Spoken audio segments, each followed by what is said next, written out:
on va se raccrocher à une phrase qui est hyper connue, c'est la phrase de Lacan, le réel c'est quand on se cogne. Et alors évidemment, dans la vie humaine, on se cogne. Alors je me suis cognée comme tout le monde.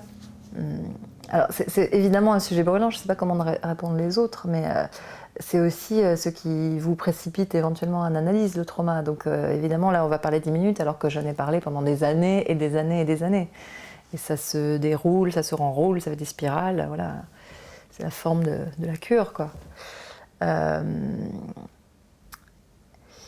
fait, c'est aussi tout ce qui nourrit mes livres. C'est-à-dire, bon, le point, on a tous un point comme ça, c'est que je suis précédée par un enfant mort, pour le dire très simplement. C'est-à-dire que mes parents ont perdu leur premier enfant qui était un fils. Et le fait que ce soit un fils, et que moi je sois née seulement fille, ça c'était disons, la vision de mon père, quoi. Il me manquait quelque chose. Donc voilà, welcome, bienvenue sur la planète Terre. Après un enfant forcément idéal, un fils perdu, on est seulement une fille. Donc il faut se construire avec ça, sachant, parce qu'évidemment, comme tout trauma, enfin je sais pas d'ailleurs, tous les traumas sont pas forcément compliqués. Mais celui-là l'était, il était doublé d'un secret de famille. Je vais pas tout déballer là. C'est une histoire qui a vraiment coupé ma famille en deux et d'une certaine façon coupé ma vie en deux alors que j'étais pas encore née. Donc c'est un truc un peu spécial. Et je crois qu'il me faut tout, en plus de l'analyse, enfin des nombreuses tranches que j'ai faites, mais il me faut tous mes romans pour déplier ça. Et je n'ai pas encore écrit le livre qui raconterait l'histoire de façon autobiographique puisque ça s'est passé avant ma naissance. Donc il y a vraiment là un paradoxe pour moi, c'est-à-dire que c'est à la fois mon histoire et c'est l'histoire d'avant ma naissance, c'est l'histoire du deuil de mes parents. Donc pour moi la forme que ça a trouvée pour l'instant c'était Tom est mort, mon roman Tom est mort, qui n'est pas du tout l'histoire telle qu'elle s'est passée, mais qui est sa métaphore, c'est le pas de côté dans la fiction qui me permet de prendre en charge l'histoire, de donner une existence à ce qui a été passé sous silence, et qui est, oui, le trauma, qui est évidemment celui de mes parents, mais qui est aussi la façon dont moi je suis entrée dans, même pas dans la vie, enfin dans l'existence même. Donc c'est toute une affaire, comme on disait. Et le trauma, il y a une date, c'est-à-dire il y a la date où j'apprends ça. Je l'apprends dans des circonstances forcément très particulières. Voilà, donc c'est déjà aussi tout un roman. Pour moi, il me faut l'espace d'un livre, roman ou pas, mais l'espace d'un écrit pour le déplier entièrement à ma façon. Ou sinon l'espace de la cure, mais ça c'est ultra privé. Donc,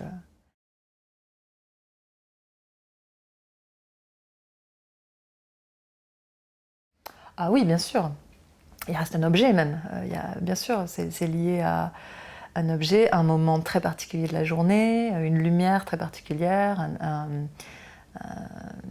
un état physique même. C'est un traumatisme, au sens où il y a vraiment un choc, avec tout ce qui peut faire aussi écran, enfin, des petits objets auxquels on se raccroche, ouais. Il y a déjà du lapsus qui arrive, forcément. C'est très troublant. Qu'est-ce qui continue à insister et qui reste étrange, peut-être? Le silence. Ce qui insiste, c'est le silence, qui est à la fois paradoxal pour un écrivain et en même temps c'est toute la matière de mon travail. J'écris parce qu'il y a eu du silence, j'écris parce qu'on n'a pas parlé, j'écris parce qu'on n'a pas ritualisé. C'est vraiment toute une histoire, c'est-à-dire c'est aussi un enfant qui n'a pas de tombe. Donc ça m'a aussi projeté en plein...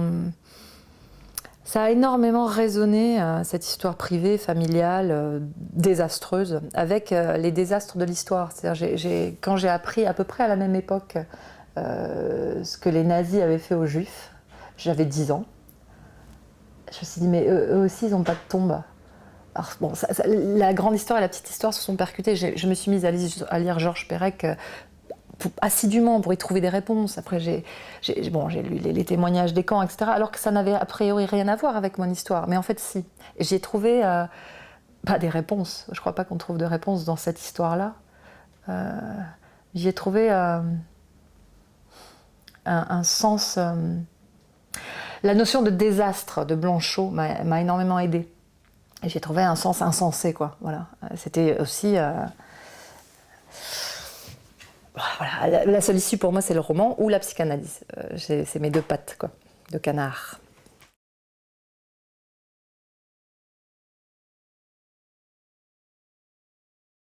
Oui, déplier, bon, déplier, c'est l'étymologie de expliquer aussi, parce qu'il n'y a rien à expliquer. Il n'y a pas eu d'explication.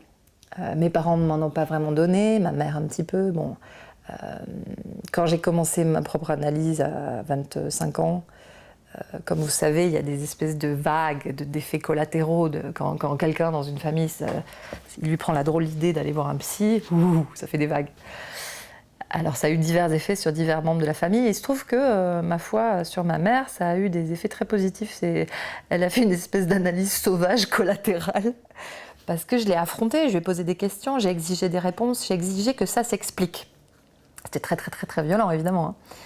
Et ça s'est un peu expliqué avec elle, déplié, déployé. Bon, avec d'autres membres de la famille, ça a été presque au contraire une catastrophe. Briser le silence, c'est un sacré truc. Hein.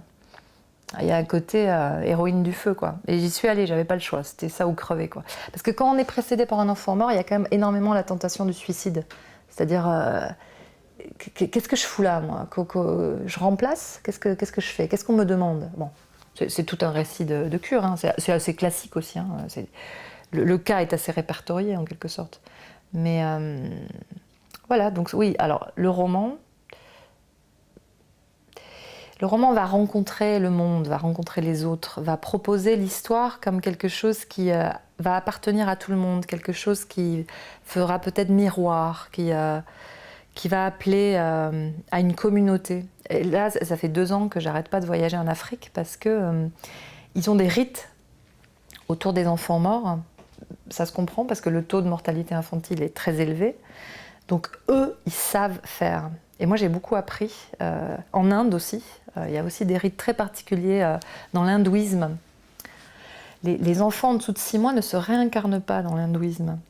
Ce sont les seuls qui ne sont pas incinérés. Ils ont des petites tombes. Parce que j'ai visité des cimetières comme ça à Bombay, où on m'expliquait qu'il y avait le carré des bébés, quoi. Il y avait le crématorium pour les adultes, pour les autres enfants, mais le carré des bébés, on leur redonnait une chance. La chance de revenir eux-mêmes, pas de se réincarner, d'être eux-mêmes à nouveau dans le ventre de leur mère ou d'une autre femme éventuellement.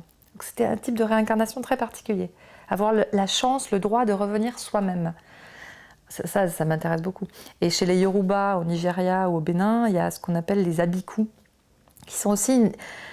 C'est ce qui nous a manqué, moi, dans ma famille, c'est se raccrocher à des mythes, à des rites, pour exorciser, il n'y a pas d'autre mot, le drame. Si on avait pu croire, les Africains que j'ai rencontrés n'y croient pas, mais ça les aide à penser.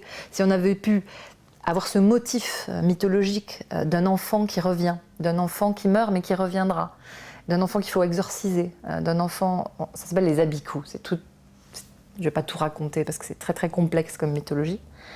Ça nous aurait aidé, hein, on aurait eu des mots, quoi. Ne serait-ce que le mot abiku.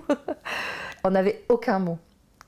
C'était les années 60, les enfants n'avaient pas le droit de mourir. Les antibiotiques, les vaccins, non. C'était la faute des parents s'ils mouraient, jamais des médecins. Bon. Voilà, tout ce bazar là, des années 60. Donc, ouais, les voyages m'ont aidé, et les romans.